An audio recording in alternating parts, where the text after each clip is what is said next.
ये सब देख रही कुछ ही दूर खड़ी नंदिता का चेहरा गुस्से से लाल हो गया था। वो मुंह बिगाड़ कर बोली, लो जनाब, फिसल गई। उस दिन आयशा के साथ और अब यहाँ। पता नहीं इसे इस लड़की में क्या दिखा। देखो तो कैसे चिपक कर डांस कर रहा है, जैसे अगर दूर हो जाएगा तो सांस नहीं ले पाएगा। देवेन और माया जितना क्लोज डांस कर रहे थे, उतना ही नंदिता के गुस्से का पारा बढ़ता जा रहा था। वो मुड़कर खड़ी हो गई और हाथ में लिया शैंपेन का ग्लास एक बार में खत्म कर दिया। पहली बार ड्रिंक करने की वजह से नंदिता ने खांसना शुरू कर दिया था। लगता है पहली बार शैंपेन पी रही हो।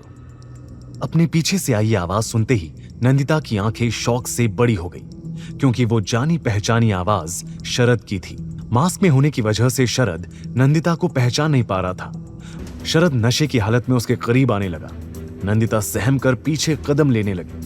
अरे डर क्यों रही हो बेबी, चलो ना, आई प्रॉमिस मेरे साथ तुम्हें बहुत मजा आएगा, जो आज तक नहीं आया होगा। नंदिता पीछे जाते जाते अचानक से किसी से टकरा गई। बढ़ी हुई धड़कनों के साथ उसने मुड़कर देखा, पर वहां देवेन को देख उसकी जान में जान आ गई। वहीं उसकी आंखों में डर की झलक देखते ही ना जाने क्यों देवेन का खून खौलने लगा था। मुट्ठी भींचकर वो शरद को मारने को भी तैयार था, पर नंदिता ने उसका हाथ पकड़ इशारे से मना कर दिया। तभी शरद बोला, तू कौन है बे? खैर तू जो भी है, इस लड़की को मेरे पास भेज। देवेन ने नंदिता का हाथ पकड़कर अपने पीछे किया और कड़क आवाज में बोला, सॉरी बॉस, पर ये सिर्फ मेरी है। ओ तो तेरी बंदी है ये। अरे तो क्या हुआ, तूने सुना नहीं, प्यार बांटने से बढ़ता है। तो देवेन उसे पंच मारने के लिए आगे बढ़ने वाला था, पर तभी माया वहां आ गई। उसने शरद को रोकते हुए कहा, अरे शरद बेबी, तुम यहाँ हो और मैं तुम्हें पूरी पार्टी में ढूंढ रही थी। Come on, let's have a drink ना, कम ऑन बेबी। माया की रिवीलिंग ड्रेस देखकर शरद सब कुछ भूल गया और माया के साथ चला गया। नंदिता चैन की सांस भर रही थी। तभी देवेन भड़क उठा, समझ नहीं आता, तुम जहां होती हो वहां मुसीबत क्यों खड़ी हो जाती है? अरे अगर शरद करीब आ रहा था तो चिल्ला नहीं सकती थी, भाग नहीं सकती थी? अगर उसने तुम्हें छू भी लिया होता तो अभी उसकी लाश देख रही होती। नंदिता उसकी बात सुन हैरान हो गई। उसे देवेन की अपने लिए इतनी फिक्र का रीजन समझ नहीं आ रहा था, पर इस बारे में ज्यादा ना सोचते हुए उसने पूछा, वो लड़की, वो रेड ड्रेस वाली, उससे कुछ पता चला? हाँ, माया ने बताया कि इस बंगले के सेकंड फ्लोर पर पहला रूम ही शरद का है। शरद वहां अपनी प्राइवेट पार्टी करता है। जब तक माया शरद को बिजी रख रही है, तब तक हम वहां जाकर अपना काम पूरा कर सकते हैं। अब चलो। ये कहकर देवेन ने नंदिता का हाथ पकड़ा और दोनों बंगलों के अंदर चले गए।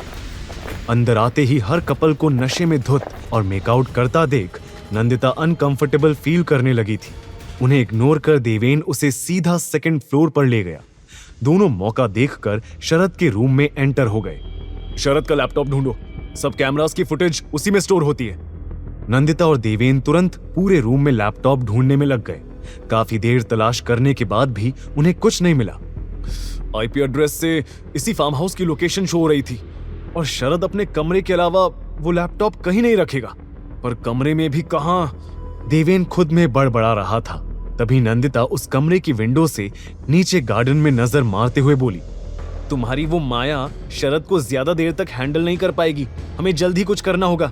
मे बी किसी और रूम में वो लैपटॉप हो। देवेन, लेट्स गो, बाकी रूम्स भी चेक कर लेते हैं, इससे पहले देर हो जाए। जाने से पहले देवेन ने एक आखिरी बार पूरे कमरे में नजर घुमाई और तभी उसकी नजर बुक शेल्फ पर जाकर रुक गई। ये बुक शेल्फ यहाँ? शरद शाह की प्राइवेट पार्टीज में किताबों का क्या काम?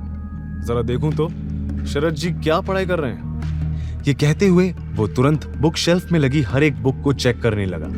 अचानक से उसके हाथ में भारी सी बुक लगी। देवेन ने उसे चेक किया, पर वो बुक असल में लैपटॉप ही था। नंदिता भी ये देख सरप्राइज्ड हो गई थी। कोई सोच भी सकता है कि बुक जैसा कवर लैपटॉप पर लगाकर उसे यूं बुक्स के बीच छुपाया जा सकता है। कम ऑन देवेन, अब इस पर हैकिंग का जादू करो और वो सब वीडियोस डिलीट। इससे पहले कि नंदिता अपनी बात पूरी कर पाती, फार्म हाउस में पुलिस के सायरन की आवाज गूंजने लगी। पुलिस? देवेन और नंदिता दोनों शॉक्ड हो गए। क्या देवेन अपने प्लान में फेल हो जाएगा? क्या हर बार देर से आने वाली पुलिस ने आज टाइम से पहले आकर देवेन को जीती बाजी में हरा दिया था? आगे की कहानी जानने के लिए देखिए अगला एपिसोड सिर्फ पॉकेट एफएम के यूट्यूब चैनल पर, और हीरोगिरी के सारे एपिसोड्स को सुनने के लिए डिस्क्रिप्शन में दी लिंक से डाउनलोड करें पॉकेट एफएम ऐप।